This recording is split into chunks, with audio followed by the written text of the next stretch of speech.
Hi, it's Ursula from EasyScraps.com, and today I am going to work with a monoprint that I made on the Gelli Art plate, and I'm going to turn that into a Photoshop brush. A friend of mine was asking how to do this, so I'm going to work with this print here. This is going to end up being a very grungy brush because there's all kinds of texture here. A little bit easier if you start out with a line art, something that you've scanned in that's just line art.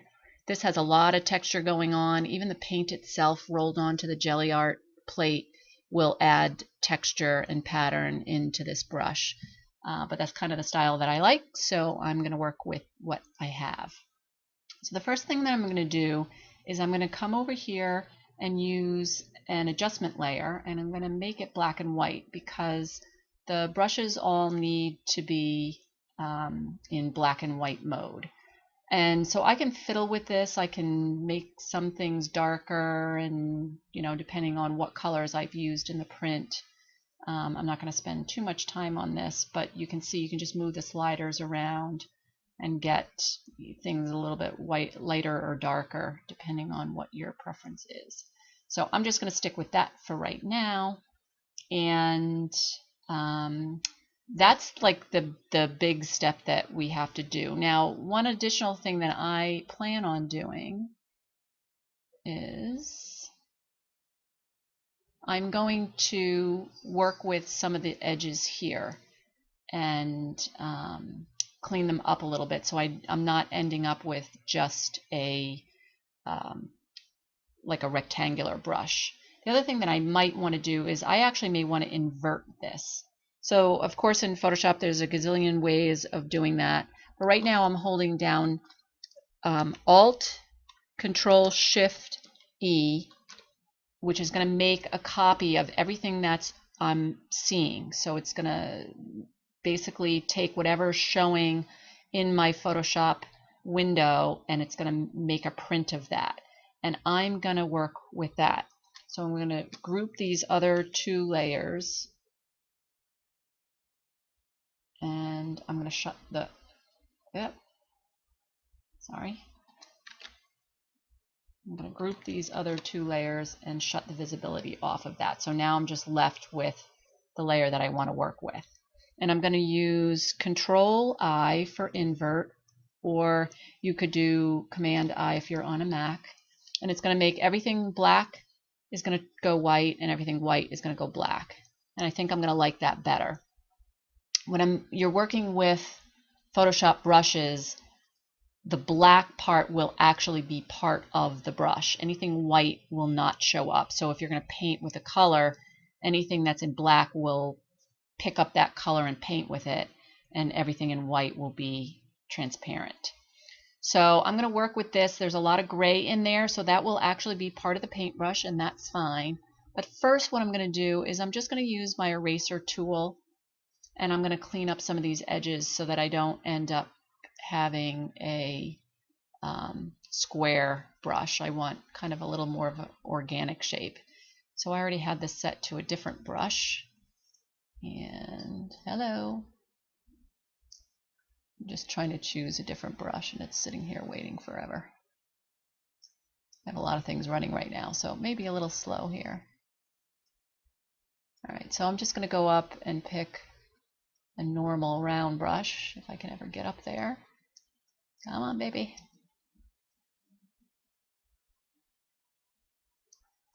Oh, it's really slow.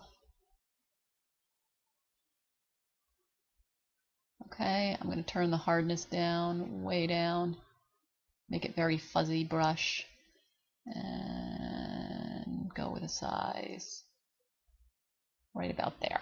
And so that's good. I can also turn the opacity down on my eraser, so I'm kind of erasing just a little bit at a time. And if I really want it fully erased, I can keep going back over. So you can use the square bracket keys, and that will, the left bracket will make the brush smaller, and the right bracket will make it bigger, rather than having to go back and change it in the control.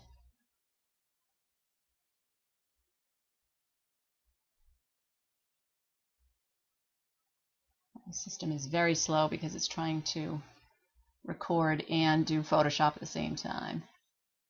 It's asking a lot of it. There we go. It's catching up.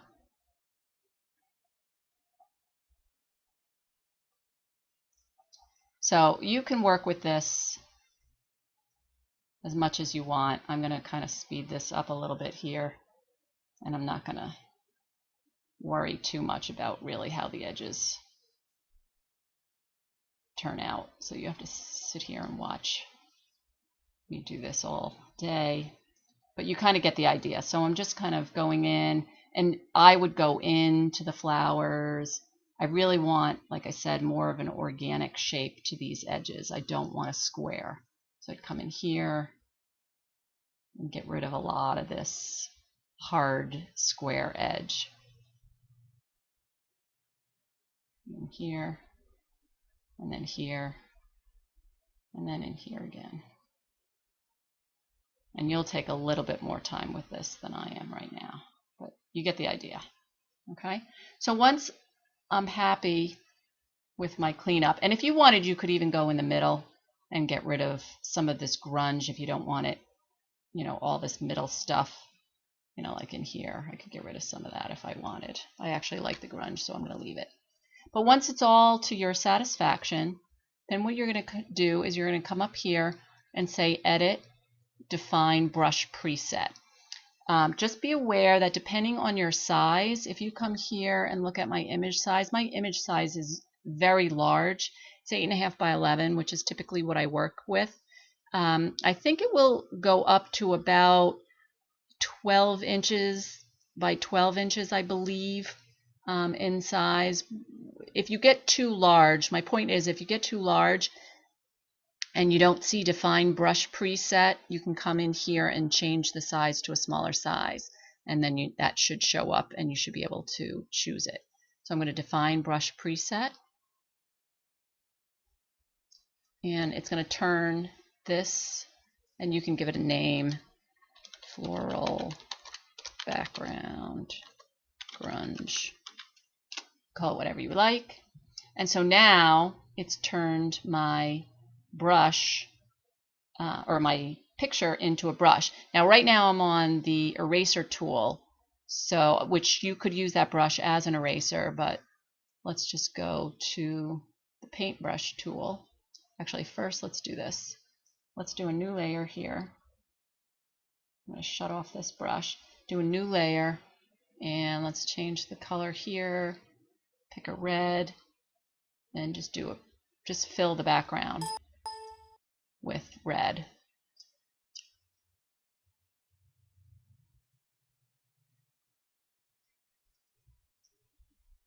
And then I'm going to press the D key, and that will change the colors black to the default colors of black and white. Now I'm going to pick my brush tool, and I'm going to go, stay there, baby. And I'm going to go all the way to the end and pick my new brush. And we're going to have to wait for this again.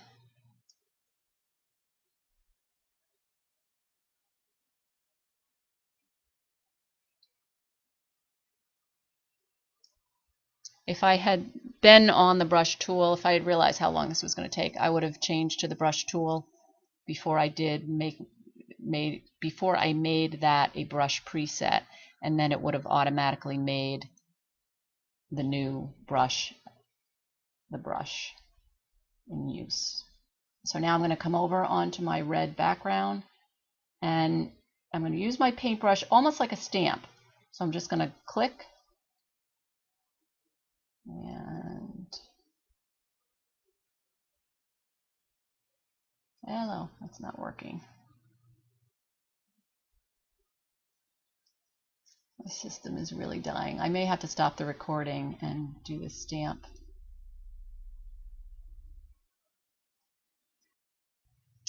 Hi, I'm back. Sorry about that. I had to stop the video just so that I could get the brush to work. But if you see now, the brush, I use the brush tool to paint onto a separate layer in black. So I can turn that layer on and off. If I want, I can use that Control I and do an invert, and that will invert it to white. So any of the things that you can do with a normal layer, now that I've painted on this layer, I can do the same sort of thing. If I wanted to, I could use blending modes, although blending modes probably won't look great with just a plain red background. But you could add a bevel and emboss. With this particular brush, just because of so much of the inside of it is grunged out, the bevel and emboss, even like a drop shadow, if you added a drop shadow, it's not going to show up all that great just because of all this interior part. If you just had this line art, just a plain drawing that's line art, and you turn that into a brush, you'll see the drop shadow and the bevel and emboss